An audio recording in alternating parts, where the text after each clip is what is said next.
Matt, you have the dubious honor of being one of my close friends and frequent board game collaborator. And indeed, on the weekend we played about, was it 7 hours of this War of Mine? Yeah, it was a very long time. And we only took one break, really. Yeah, which was quite impressive to be honest. But I think it's a good board game. I think toward the end of it, we were definitely feeling the 7 hours.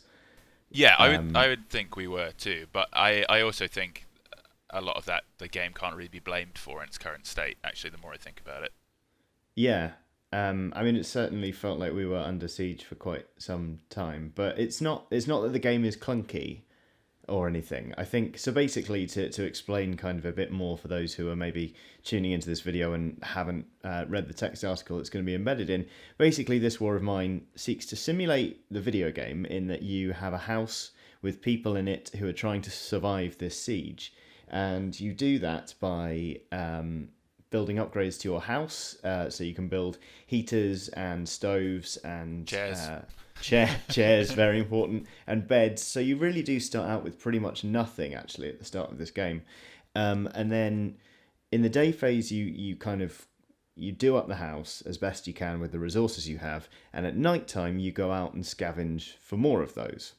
I think is there anything I'm missing? No, that's pretty much it. And the main kind of thing you have to manage are the health levels of your sort of little family, your funny little family, which are measured in sort of emotion. There's like a misery level, a hunger level, and an illness level, and a wounded level. That's it, isn't it? You're sort of keeping those Yes. things in balance the whole time, and they Yeah. generally increase every day unless you do something to mitigate that.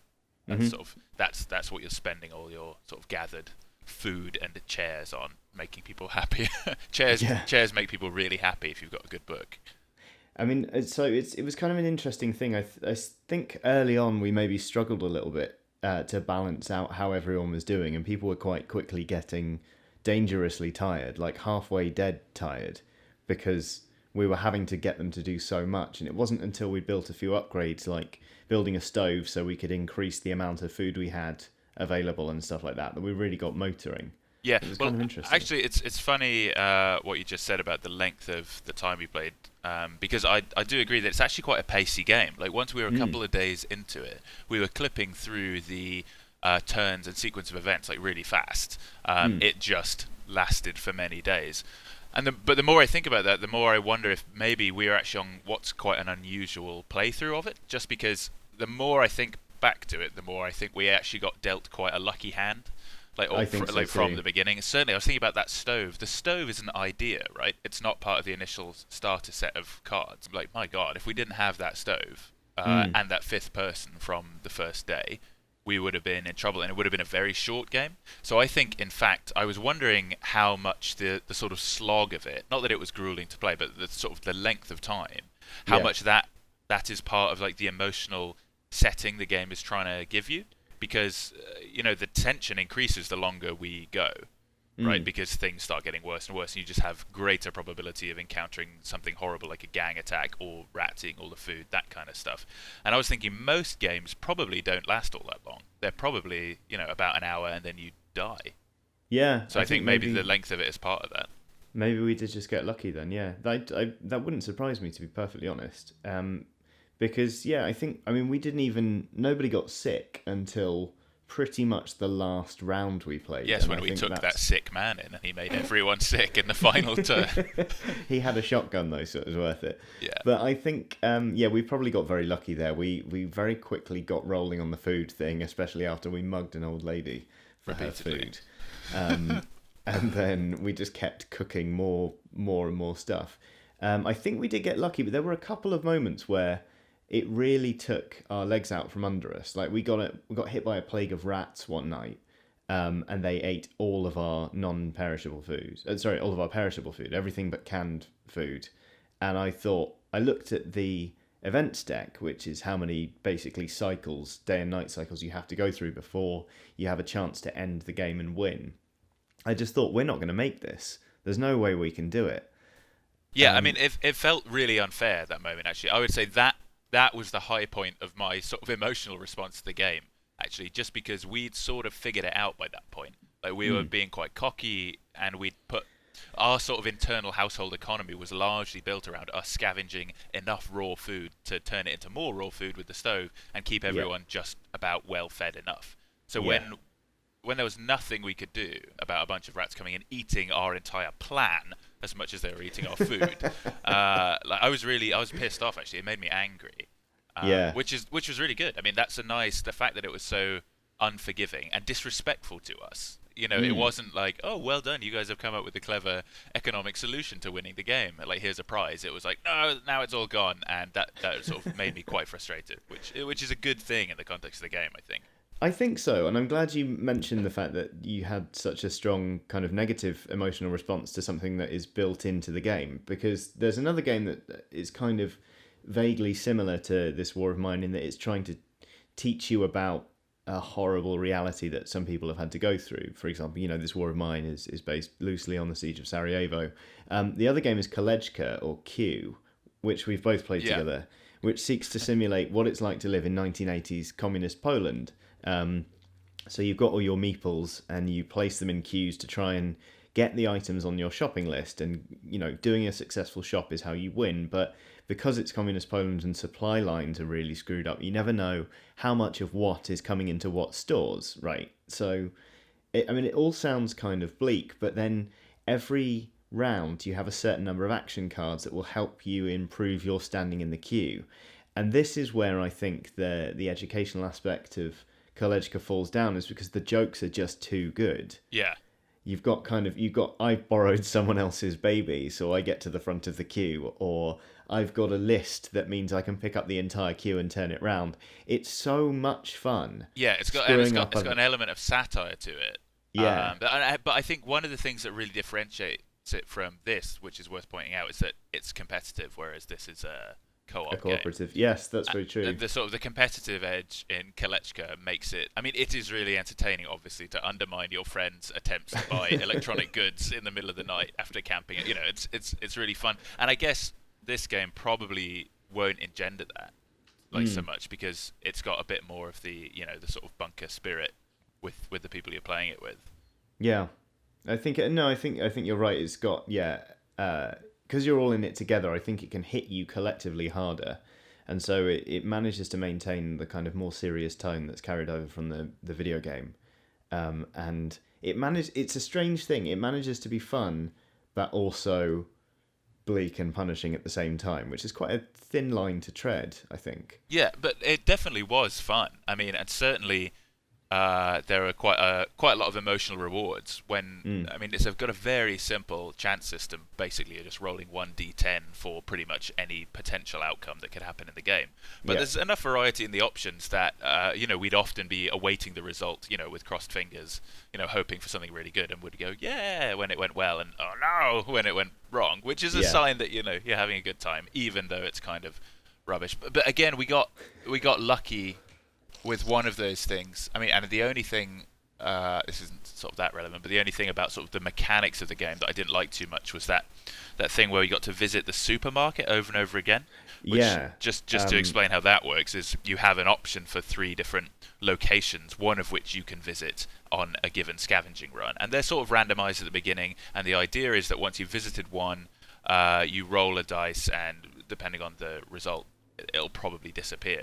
Now, the supermarket seemed like a really good location for us because you have a really high probability of getting something, Yeah. including food and like electronic parts and things you need to survive, like across quite a wide spectrum. And we just couldn't get rid of it, so we would Yeah. waltz over there every single evening, fill our boots with loads of stuff, have minor dangerous encounters, and then go back home, and the supermarket still be there the next day.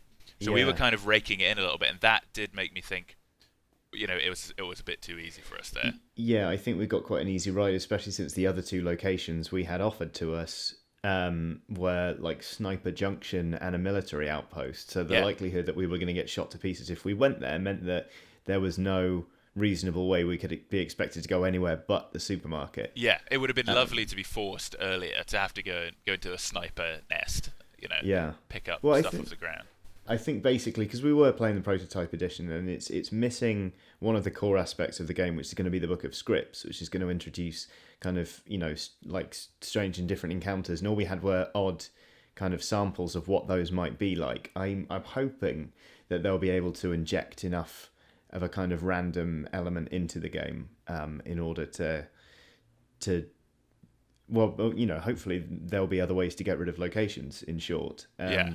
I would say the thing that rankled me, probably because I was the one sat with the box having to dole out the tokens, Oh yeah. was that one of the best things about this game, and also by the same token the worst things about this game, is just how many different assets there are. There are different tokens for, from cigarettes all the way up to broken guitars, and you've got all the little pieces to denote when people are miserable or hungry or sick, and it's great. It's really like the attention to detail is amazing, but it makes it very difficult and sometimes quite monotonous to dig faff. things out. It is, yeah. To keep everything kind of in order takes quite a lot of time, and I think basically it's what happens when you take a system, an inventory system that is normally handled by a computer running numbers and keeping track of it for you, and turn it into an analog thing that you then have to do yourself. It's like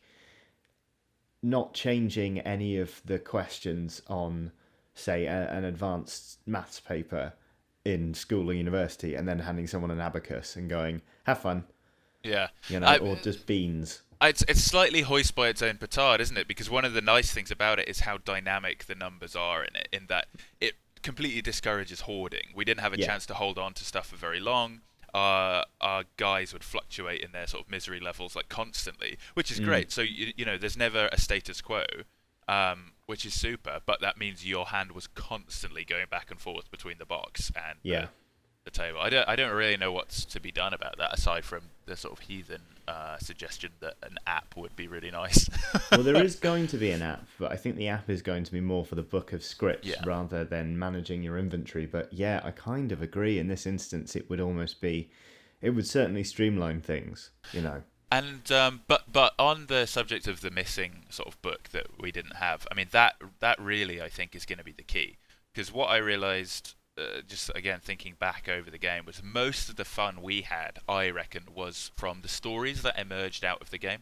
Like the characters that because they have these little backgrounds, they're drawn in a certain way, they have maybe sort of a hindrance or an edge, something that makes them unique as little cards, which is nice. But the stories that popped into our little world because of the events that were happening were really cool. And we built up a really sort of strange dysfunctional family where we would chat through what they were getting up to and the reasons for certain things happening, and most of the time we were slightly taking the piss, we were being a bit silly with it, maybe, but it meant that by the end of the game, when that guy Marin left because he didn't get his cup of coffee, there's this one guy who's addicted to coffee, and we'd managed to sort of keep him going throughout the whole game, and he'd become a really useful guy, and he'd become like the cook of the house and was making food for everyone every day. Guardian and and then he had this sort of mental breakdown because some kids came up to the house and he ended up murdering a child, and the next day couldn't get a cup of coffee and just kind of left. And it was really too much. Yeah, he got too miserable, and it was a really nice emotional moment that grew organically out of what the game was throwing at us. So I think, but in that sort of sense, it's slightly player dependent because we're both nerds and are prone to telling stories like that, and sort of adding a bit of content to the game in that way. I mean, it'll be really interesting to see how good the book is at helping players who are maybe less interested in that sort of get to that stage, sort of telling really interesting stories so you actually care. I know what you mean. You really do end up kind of role-playing the characters in a way that's not actually dissimilar to the video game, because I think you get into a rhythm with the game, in managing people's fatigue levels and making sure that the same jobs, like heating the house, are done every single day. You end up using people for the same roles, which then makes you think of them as that person. It kind of informs their personality. Yeah. If there's the person who, is cooking all day and then has to guard at night, so he needs what sleep he can snatch in the morning, or we had the other character who was always getting stabbed, but also had a compulsion whereby if we had a book in storage, he would stay up all night and read it, so his fatigue level would increase, but his misery would go down. So we made him burn the books. That was our response. We were so aggravated by his terrible habit of staying up all night reading. We forced him to burn books, even though there's perfectly good wood available. he would have to throw the books in the heater and sit and weep, and that was us getting our own back on a pretend character. Yeah, that was one of the weirder threads that kind of emerged in our own little narrative. But he was a troublemaker. He was the difficult guy who then eventually got killed by a shell falling through the roof of the house. Yeah, So, I mean, yeah, I think there's there's a weird purity to the role playing in this War of Mine, and there's a surprising amount of role playing given how heavy the game is on mechanics. Because the journal guides you through everything, yeah, and because it's so comprehensive. I couldn't ever foresee a playthrough where we didn't have to keep referring back to that journal. yeah.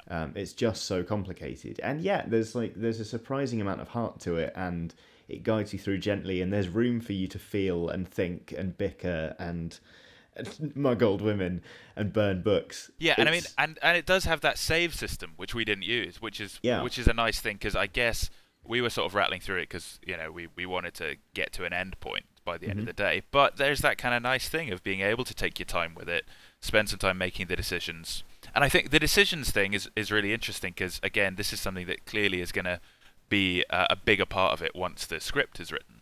Mm. But it's a board game with a moral choice system, which is pretty unusual. Yeah. And generally I like playing them, but I'm generally aware that most moral choice systems in video games are broken, right? Because they tend to force you sort of down one path or another path, or they have no real weight. All those things that we've talked about. And generally, I'm one of those people. I don't know about you, Johnny, but I'm one of those people who I'm always the good guy on my first playthrough of a video game. I will take Yeah. the good choices because I assume I'll get to have more conversations and people will shower me with praise and blah blah blah. I just always assume that's a better move to make. Yeah. In this game, and I think it's partly because of the setting and partly because it's a board game itself, and I think this is a positive thing. I was much more capable of making like the bad choice. Yeah. Because when we had that situation first off where we encountered the old woman in her home, and okay, so this old woman tasked us with helping her find her grandkids, which we could either kind of engage in or kind of ignore her, or notice that she had some raw meat lying around and steal it from her. And we chose the latter because Marco, the fireman, who was there like visiting with her, was on his highest hunger level, and if he went through another evening without eating any food, he'd die.